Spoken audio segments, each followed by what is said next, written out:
Et bonjour à tous et bienvenue sur Vision Crypto en ce 20 février 2025 avec une map qui je pense vous donne le sourire ce matin avec des Tao plus 18%, ça fait extrêmement plaisir.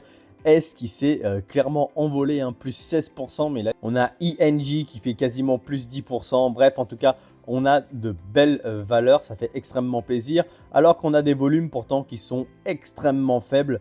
25 milliards sur BTC et 12 milliards sur Ethereum, donc on a vraiment très peu de volume. Dans cette quotidienne, du coup, on va aller voir comme d'habitude les graphiques, on va aller voir les nouvelles, il y a pas mal de nouvelles et on va aller voir les données on-chain et on va essayer de déterminer ce que le BTC va nous faire. Allez, c'est parti! Alors du coup, on se retrouve sur le graphique de BTC. Donc du coup, je suis toujours dans mon trade. Et bien entendu que je suis clairement en positif. Je vous rappelle que j'ai pris le trade ici et qu'actuellement, nous sommes ici donc à 97 095 $. Ce que je trouve plutôt positif, c'est qu'on vient de passer le POC, le Pot of Control du volume profile. Je vais me mettre en 4 heures histoire que vous puissiez bien comprendre. Hop là, vous voyez le POC. C'est le volume, c'est là où il y a eu le plus de volume. Et souvent, le POC, il fait office soit de résistance, soit de support. Et là, actuellement, on l'a passé. Alors attention, parce que si je me mets en 4 heures, pour le moment, on n'a pas encore clôturé. On clôture dans 19 minutes au moment où je tourne cette vidéo. Ce qui serait bien et très positif pour aller chercher un nouveau sommet, c'est de clôturer effectivement déjà en 4 heures au-dessus de ce POC. On va voir si ça se réalise. Comme d'habitude, il y a beaucoup de liquidités à venir chercher ici. On pourrait très rapidement monter. Donc au niveau de mon trade, je vais regarder la réaction qu'on a une fois qu'on aura pris un petit peu de liquidité dans cette zone. De toute façon, on va aller voir les liquidités juste après. Donc ça sera très important de voir. Hop, je me remets en 1 heure. Ça sera très important de voir la réaction qu'on aura ici. Si jamais je vois qu'on passe ici chercher les liquidités et qu'on réintègre rapidement, il y a de fortes probabilités que je coupe mon trade parce que ça voudra dire qu'on a capturé les liquidités et qu'on ira chercher probablement un nouveau plus bas, exactement comme on a fait dans cette zone ici. On capture les liquidités et on va chercher un nouveau plus bas. Ici, c'est pareil, on capture les liquidités et on va chercher un nouveau plus bas. Donc, si jamais on fait le même schéma ici, qu'on capture les liquidités et qu'on réintègre relativement vite, eh bien, je clôturerai mon trade parce qu'il y a de grandes chances qu'on aille chercher encore plus bas et probablement les 91 000 puisque vous savez qu'il y a de la liquidité au niveau des 91 000. Justement, on va aller les voir tout de suite, la liquidité. Donc, où est-ce qu'on se trouve actuellement? On est en plein dans toute la liquidité actuellement. Regardez tout ce qu'il y a. Là, je suis en 1 semaine.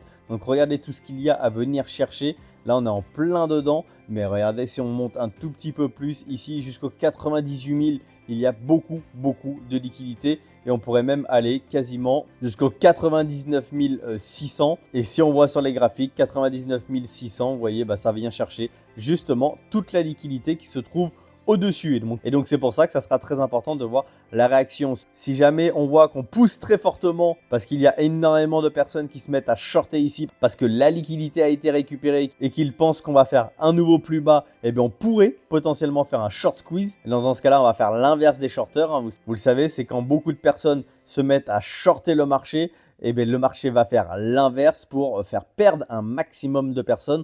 Donc ça serait hyper bullish pour nous. Et c'est pour ça que je vous dis que je vais bien faire attention à ce qui va se passer dans cette zone si on y va. Voilà, j'espère qu'on ira récupérer toute cette liquidité-là. Et bien entendu, on verra ça dans la quotidienne de demain. Au niveau de Ethereum, c'est pareil. Vous voyez, j'ai toujours mon trade qui est actif. Bien sûr, pareil, je suis en bénéfice. Ethereum, il manque pas grand-chose pour que mon trade soit validé. Il faudrait une bonne petite mèche et on vient faire un nouveau sommet. Je trouve que la dominance de Ethereum sur BTC est vraiment pas mal. Vous voyez, comme je l'ai indiqué hier dans la quotidienne, on fait des bas de plus en plus haut et des hauts de plus en plus haut. Là, c'est pareil. Vous voyez, on a fait un rebond. Là, on stagne un petit peu. J'aimerais bien qu'on fasse un pullback encore sur la trendline et qu'on pousse encore très fort. Si jamais on a cette poussée très forte de Ethereum sur BTC, il y aura de fortes chances que mon trade sur Ethereum ici pousse très fortement et aille se clôturer en gain. On a toujours un BTC quand même qui conserve une forte dominance. On est aux alentours des 61%. Et on a un Total 3, lui, qui a rebondi du coup. C'est pour ça qu'on a une map qui est relativement verte. Là, on pourrait faire quelque chose de relativement intéressant. Alors, je sais, il y a cette RLZ longue qui est ici, qui est relativement basse. bah, limite j'espère qu'on n'ira pas la chercher parce que ça voudrait dire qu'on s'est bien cassé la figure. Mais ce que j'aimerais voir, vous voyez, c'est ici un grand W qu'on est en train de faire. Ici, si on casse la neckline ici, ça pourrait être extrêmement bullish pour nos halcons. Mais voilà, pour le moment, rien n'est fait. Au niveau des liquidations, c'est le reflet un petit peu des volumes. Il s'est strictement rien passé, hein, quasiment. Donc 136 millions de personnes liquidées ces dernières 24 heures. Donc 55 millions de longues et 80 millions de shorts. Forcément, ce sont les shorts vu qu'on a poussé qui se sont fait le plus liquider. Au niveau de la heatmap, ce que j'aime beaucoup, vous voyez, c'est que on se met de plus en plus à shorter. Ce que je vous disais hier, on continue. On a des valeurs par exemple comme OM qui est extrêmement shorté à 44%. On a ENA 70% qui est shorté. On a même du SUI ici qui commence à être pas mal shorté. On a quoi d'autre? On a du WIF, on a APT, on a JUP. Donc ça, j'espère qu'on va continuer justement à énormément shorter. Parce que je vous rappelle, plus on shortera, plus on risque de faire un short squeeze. Et je vous rappelle que c'est ce que j'aimerais voir, et notamment sur BTC, ici quand on arrivera dans cette zone, s'il y a énormément de monde qui se met à shorter, qu'on pump très très fort pour faire justement ce short squeeze. Donc voilà, ça c'est quelque chose que je suis énormément actuellement. Au niveau des ETF, donc avant-hier ici on avait bien eu des outflows, même s'il y a eu des achats de BlackRock, on est quand même à 60 millions d'outflows. Pour le moment, hier on est également à 64 millions d'outflows. Il faut attendre, comme d'habitude je n'ai pas le chiffre de BlackRock, mais pour le moment on est encore sur des outflows. Et pourtant le marché se maintient alors que au niveau des ETF on a quand même beaucoup d'outflows. Imaginez aujourd'hui si on a des inflows qui arrivent en masse sur l'ETF BTC, ce que BTC pourrait faire. Il pourrait vraiment pumper relativement fort. Au niveau de Ethereum, le 18 du coup on a eu légèrement des inflows, 4,6, et pour le moment hier on a également des inflows, donc 19, mais il me manque le chiffre de BlackRock. Allez, aujourd'hui au niveau de la macroéconomie, ça va être relativement important. Il va y avoir les inscriptions hebdomadaires au chômage, bien entendu, ça va être très très regardé. Et il va y avoir l'indice manufacturier Fed de Philadelphie. Sur le groupe Telegram, je vais vous envoyer un petit récap de ce qui a été dit hier. Regardez, ici, il y avait la minute de la Fed avec le compte-rendu de la réunion du FOMC. Donc, je vais vous faire un petit résumé et je vais vous envoyer tout ça dans le canal Telegram. Allez, on avance au niveau des nouvelles. Donc là, c'est la déclaration de Donald Trump qui hier. Donc, j'ai signé des décrets pour mettre fin à la guerre de Joe Biden contre le Bitcoin et les crypto-monnaies. Ils étaient si hostiles jusqu'à la toute fin. Juste avant la fin, la SEC mettait tout le monde en accusation sans aucune raison. C'était un groupe de personnes très politiques, ça c'est vrai. La SEC attaquait absolument tout et n'importe quoi. Bon nombre de ces inculpations ont été abandonnées juste avant les élections parce qu'ils ont réalisé qu'il y avait 125 millions de personnes qui utilisaient les crypto-monnaies et qui ne voulaient pas qu'on vote contre eux. Mais lorsqu'ils l'ont fait, il était déjà trop tard. Nous avons eu ce vote entièrement. Tous ceux qui étaient intelligents ont voté pour Trump. Ça fait un petit peu mégalo, mais bon, c'est Trump, on le connaît. Ils ont dit que Trump faisait cela pour des raisons politiques. Je ne fais rien pour des raisons politiques, je fais ce qui est juste. Je veux être à l'avant-garde de toutes les industries.